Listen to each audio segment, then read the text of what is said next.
My name is Stephanie James Harris. I am the Executive Director of the New Jersey Amistad Commission from the New Jersey Department of Education. Welcome and thank you on behalf of the Commission, from the Department of Education in New Jersey, on behalf of the New York Department of Education, and on behalf of Focus Features and our community partners this evening as well, the United Nations Educational Outreach Office, for coming. We really appreciate you spending this evening with us.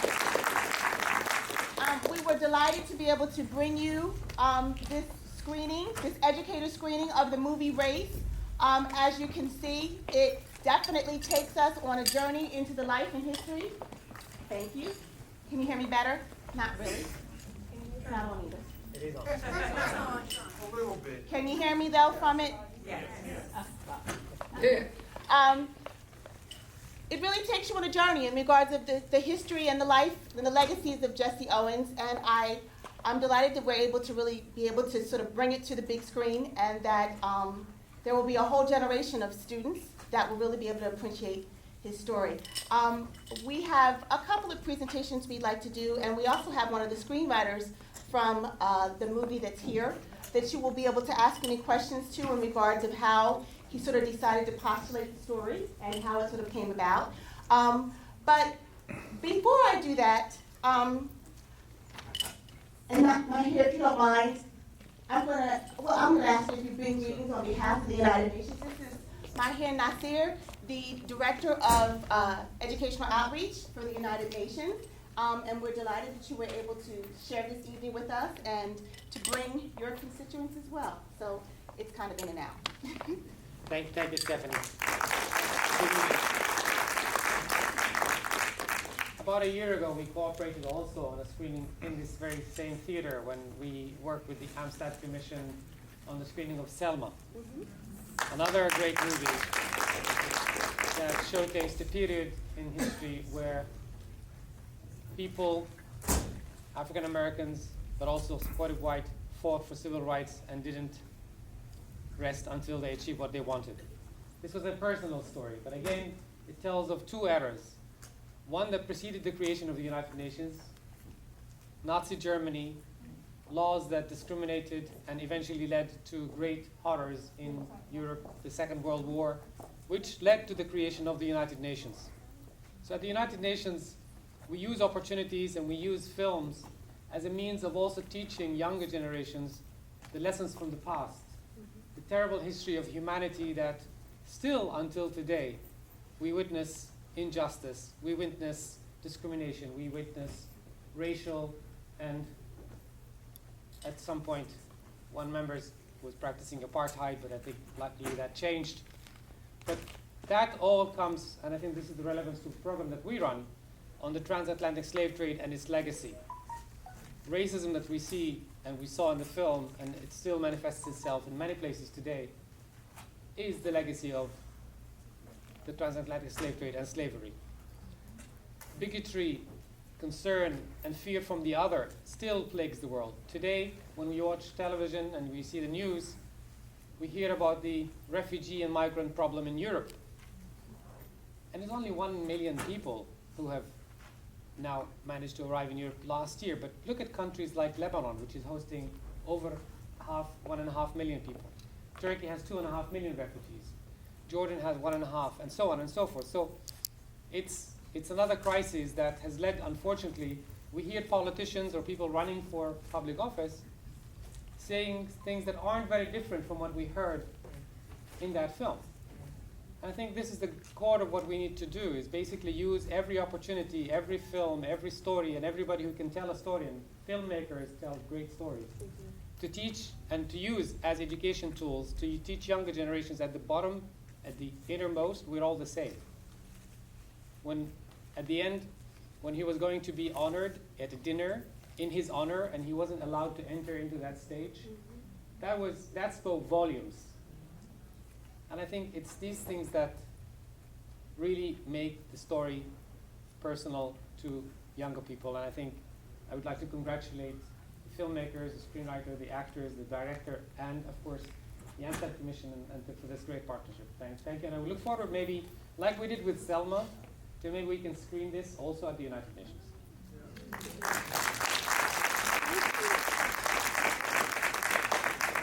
So it's always important when young people are inspired by stories of our past. And that is the whole purpose of us that teach social studies and history, that we are able to bring an interconnectedness for young people to be able to understand so that history does not only repeat itself, but there also is a sense of their ability to be able to relate and grow.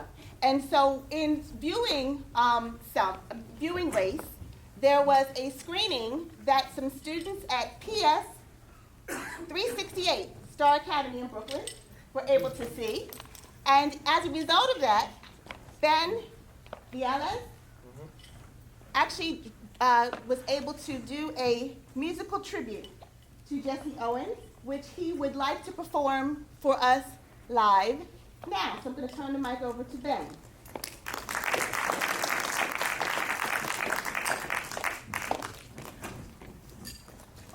Okay. What's this? It's not long. Jesse Owens, the fastest man alive. He ran for equality and he ran for his life. With each step, he gave racism a slap. With each step, he dominated a lap. He spent a lifetime of training for 10 seconds on the track. He took his chance and never looked back. He grabbed his chance by the hands. He took his place, took his stance, and at the sound of the gunshot, he leaped and he ran without a second thought. Over a second glance, and everyone in the stands, the founded and in the trance, stood up, cheered, and waved their hands. Wow, what a wonderful man. Wow, look how fast he ran. But Hitler looked on with a look of scorn, but his race ended when that finish line tape was torn.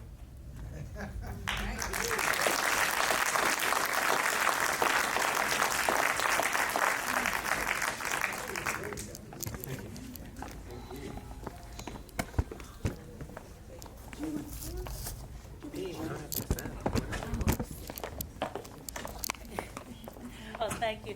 First of all, I want to thank Jackie Bezan, Amistad, the focus features, the screenwriters for this wonderful film. I am proud to say I am Ben's teacher, and when Ben wrote this beautiful composition, he actually left some out. It's beautiful. It's a wonderful composition, and it was so powerful to me because I saw he really got the life lessons that this movie and the life of Jesse Owens taught. So I am honored to say that's my student, Ben. And thank you very much.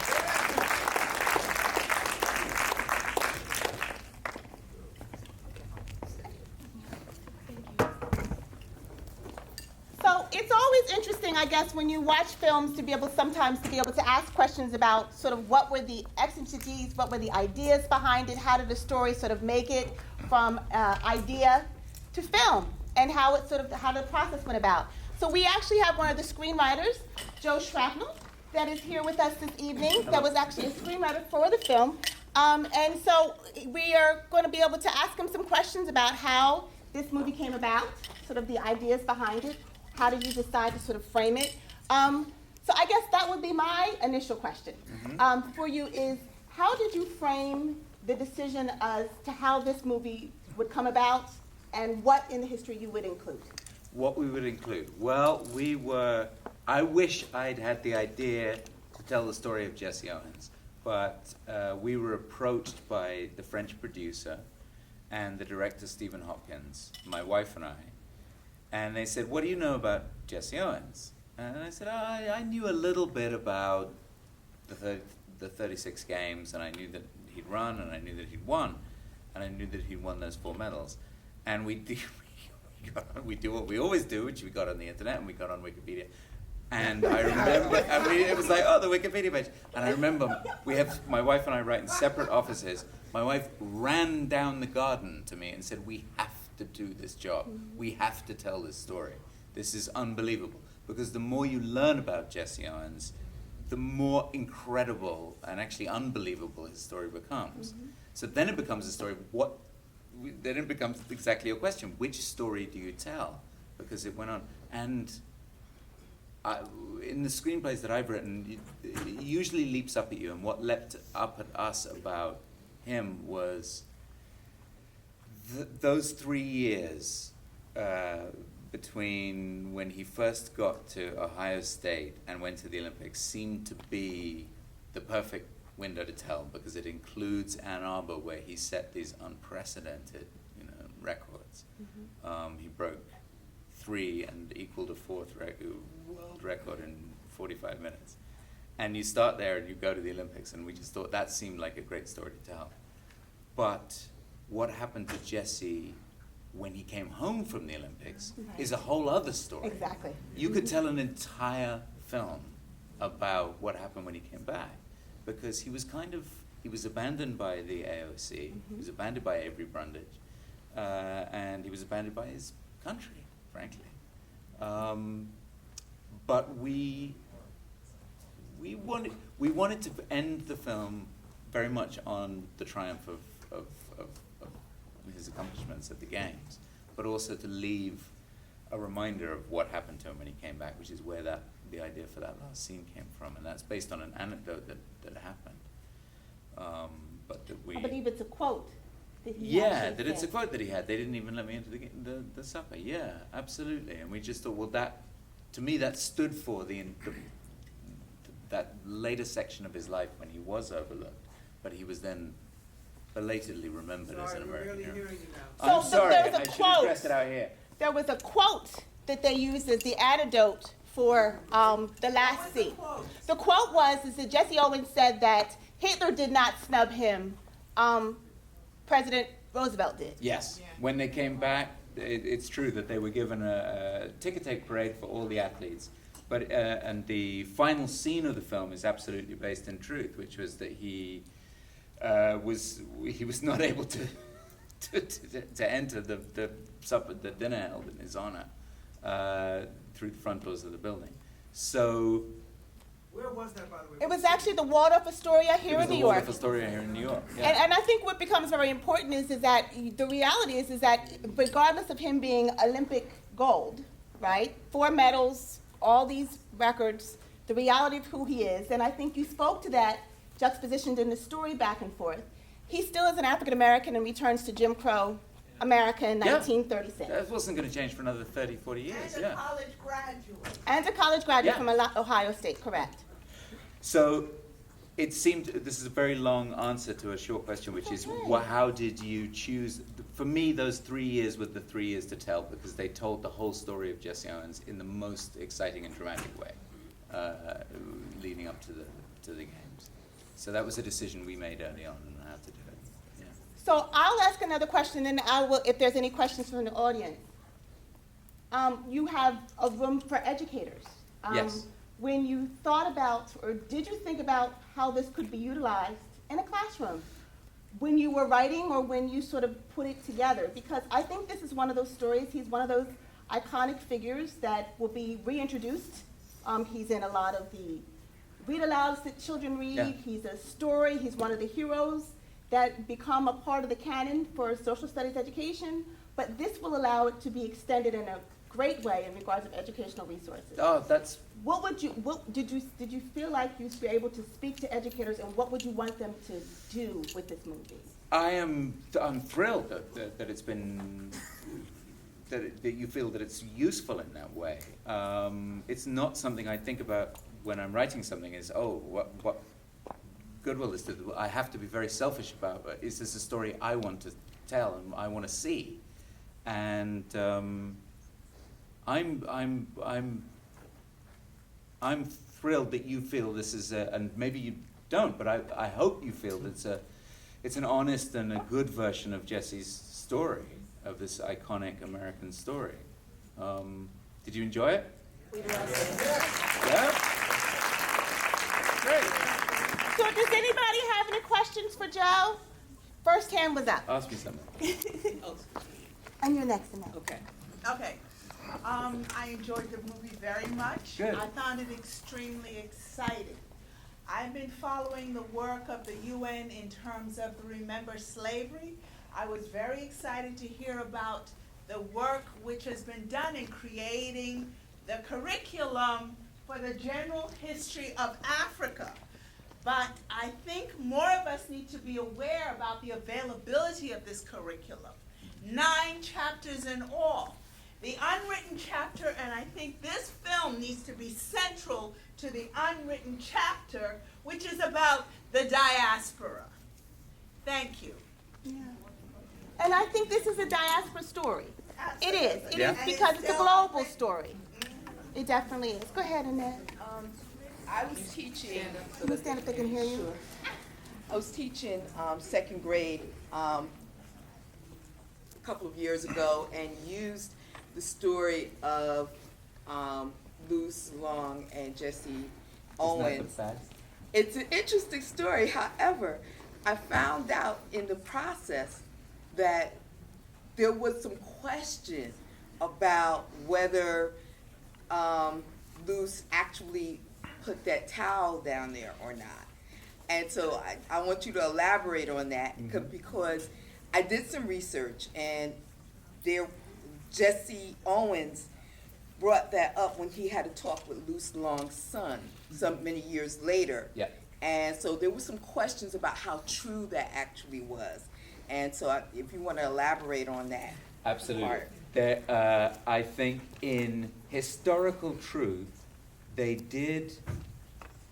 Jesse remembers that they spoke together before that jump, that he was struggling. He'd blown two of the qualifying jumps, and that Lutz came over and spoke to him and said, "Why don't you try jumping from back here?" And that's the way he tells it. Then there are sort of objective historical accounts of that, and there did seem to be some communication between them. The towel going down and jump from here was an anecdote we heard. I cannot remember from which source, but it was one of the stories that crops up. The historian in you says, "Okay, is that true, or is that just they want to be true?" We decided to use it because he had laid down a handkerchief at Ann Arbor, and that is recorded, and we like the echo of that. That this was his idea. He met a sportsman that was his equal, and in the last place he expected to meet it, which was Berlin in '36, and a Nazi.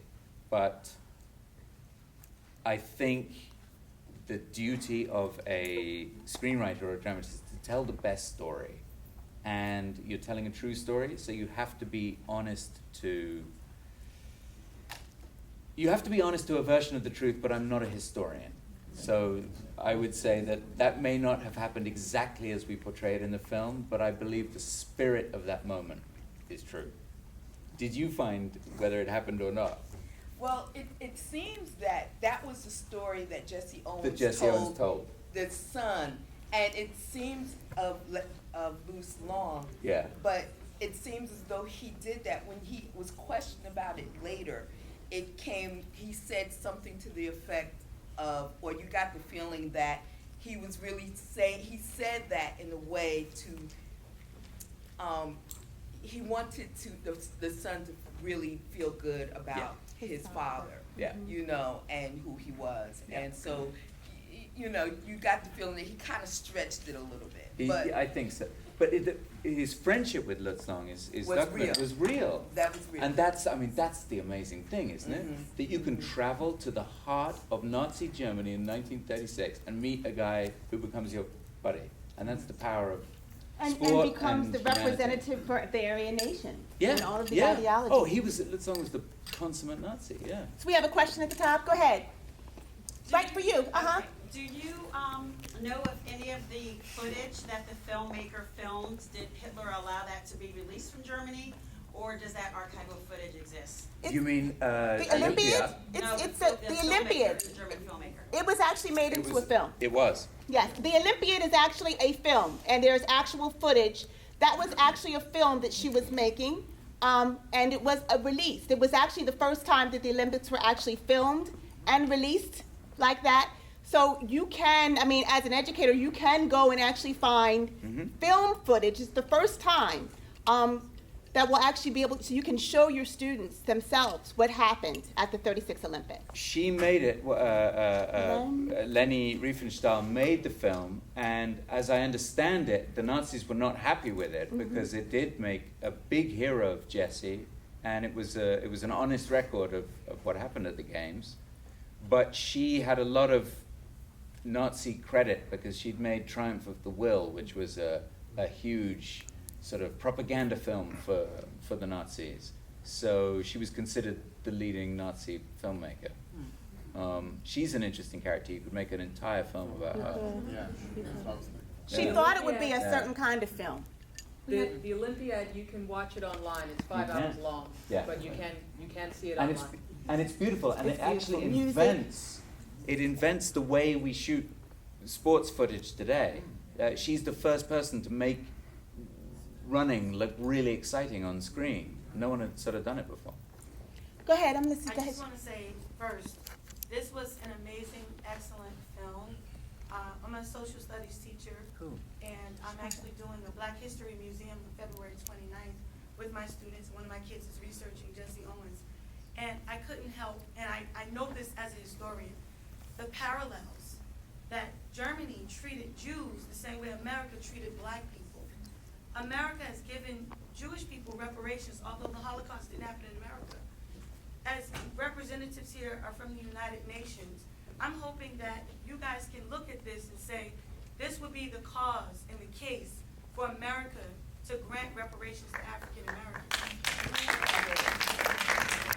Because when the two Jewish runners said, you're gonna have hell to pay when you get back home, because the Jewish people were still very powerful in the United States, although they were being oppressed in Europe, in Germany. Jesse Owens still went back and had to use the service entrance. So I'm hoping that today, representatives from the United Nations and everyone from the Amistad Commission will say, not in the form of just a check, but let's repair, let's create training, let's create situations that will help to revive and renew African Americans. We're just on the heels of Beyonce at the Super Bowl and all the boycotting and the racism, the backlash. It proves that that stuff is still going on. She couldn't even show Black Pride and commemorate an organization that was just protecting African Americans from the police. It wasn't a murderous organization. But to understand that America has, its government itself, just like Roosevelt, has conspired against African American progress from that time and before. So I'm just hoping that this film will help to expose that. Oh. Add to what she said. The subliminal message. Go ahead, I'm listening to you. The subliminal message gets lost.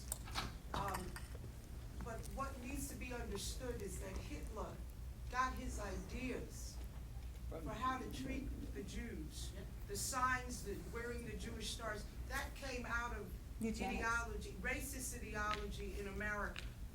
And we have set the template in this country for that kind of treatment to be perpetuated throughout the world on people of color. And then for it to be turned around as somehow we are paranoid schizophrenic when we talk about it. And I am reminded by Bernie's, the gentleman that's running, I don't know, I'm getting old, I think, Sanders, the way he talked to that young woman in the audience last night, because she was trying to get him to talk about reparations for Black people. And the commentary that he made about, well, Latinos also suffered something and so did poor whites, that wasn't the point. The point, as this young lady is saying, is that there needs to come a time in this country where somebody is going to stand up and honestly say that what happened to people of African descent through that triangular slave trade was appalling. Nobody has said it. People continue to say how appalling Hitler was. And what I think your film successfully does is to show, on some very remote level, not as much as I would like, but I credit you for trying, how absolutely appalling I'm a white guy this from country London. I'm just glad to be involved. Where 14 million people were forced from Africa into North America, Latin America, Caribbean, is something that comes up between member states, but eventually the United Nations is an organization where government representatives, they discuss and agree on things among themselves. And the issue within each country, has to be resolved within that country itself. That said, we have this program by which actually we are trying to bring out lessons from that dark period and its legacy, whether it's racism, the same thing about the Holocaust and what happened in Europe. We have programs that basically try to inform the public about that period and maybe help make the change. The theme for this year's observance for the International Day to honor the victims of slavery in the transatlantic slave trade is honoring the heritage and culture of the African diaspora and its African roots. It's a decade-long initiative. The decade started in 2014, which is 10 years. So that's why this year we chose the theme for this year's observance in that session. At the UN last March, we inaugurated a permanent memorial to honor the victims of slavery in the transatlantic slave trade. And you're all welcome to come and see it. It's actually on the UN Plaza outside. You don't even have to take a guided tour. It's just out there. It's fantastic. We have an exhibit that started actually last week. It's called Africans in India, and it looks at something that not many people know about. There's quite a large community of Africans from East Africa who went to India, some of them as traders, some of them as slaves, some of them as soldiers, or who were hired as soldiers or in different professions, ended up living in parts of India and in Pakistan, and they have gone from being slaves or traders or marginalized community to rulers and people high in the military. And we have that exhibit that shows that the African diaspora is not just in the Americas, it's also in other parts of Asia and now in Europe. And I think the UN needs to work with member states, but I think we cannot just work with governments. So the work on education, with education institutions, the work that you do in schools is as important. I mean, I am not a white guy. I look like white. Am I white? Do I look white? I'm Palestinian. When I go home, when I go to visit my family in Palestine, my wife and children are British. When we cross the bridge into Palestine, I go one way and they go one way because I'm Palestinian. So it's stories. It's the same So story. it's the same. It's still, I still live it. Right.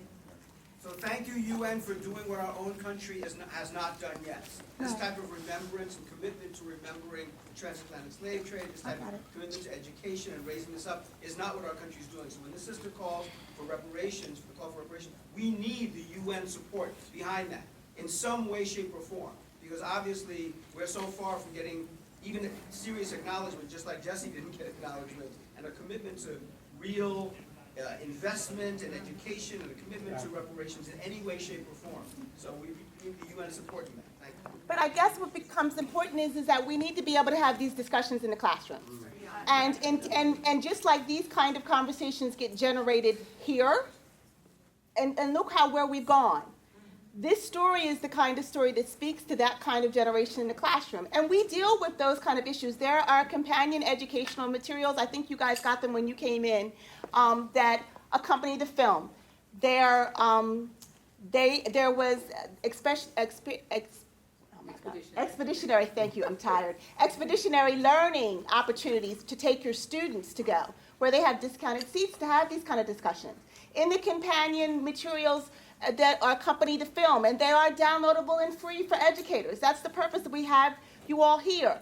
There is a discussion about eugenics, its history in America, what it means and how it translates to Nazism. There's a discussion about the Great Migration, what it means for Jesse to be at Ohio State, what the reality is. So many things that we, and I've watched this movie a number of times that it's very well done, very well written, but it speaks to you. Like the fact that, did anybody notice where he was staying when he got hurt? Where was he staying? Was he in the dorms? Wasn't allowed at Ohio State. Living in a boarding house. Rooming house. And Ohio State was considered a sort of a fairly mixed race. I mean, They at least allowed African American it wasn't students. segregated, but the African American students were not allowed to stay on campus. No. So those kind of things, when you can see it on film, and it's subtly done, but it's important that it's there. And so the whole point of this is to be able to have these kind of reflections beyond what's on a history textbook, because we all know those stories become very one-dimensional for students. But this is the kind of film that can be used in our classroom repeatedly and be able to bring those kind of stories to light, that kind of discussion to light, that kind of reality to light. To think about the juxtapositions, to look at the realities of how the Jews are treated in Nazi Germany. The fact that he is not able to, that they're staying. The fact that he went to the Olympics in a steerage. Mm-hmm. He went to Olympics in steerage. Came back with 4 gold medals. Where do you think he stayed on his way back? With 4 gold medals in his bag. So these are the kind of things that we do need to understand, especially in an age where we think of our Olympians and our athletes as stars. So I would encourage you, and I know that, our wonderful screenwriter said that, Mr. Shrapnel said that they were not able to chose these 3 years, but I would extend with your students as to sort of the history of Jesse following it. There was some follow wonderful... what happened afterwards. Yeah. He was because Brundage, who's a beast of a guy, Jesse went home to try and make some money. Larry advised him to go home and make some money, and he refused to go on a free tour that would have taken him up for a year and made him run that Brundage was organizing. So Brundage struck him off the Olympic team because he was a big believer in amateur sports, so that Jesse was not allowed to make money. You either run for free or nothing. Be a janitor. Well, be a janitor, yeah, exactly. And so he lost his amateur Olympic status. He couldn't run professionally. Like he wouldn't do what an athlete these days. If you had talent like Jesse Owens now, you would make out like crazy. Advertising, anything. You'd have shoe brands, you'd have endorsements. And instead, he was running against horses in Cuba to make money, like circus stuff. It's outrageous what happened to him afterwards.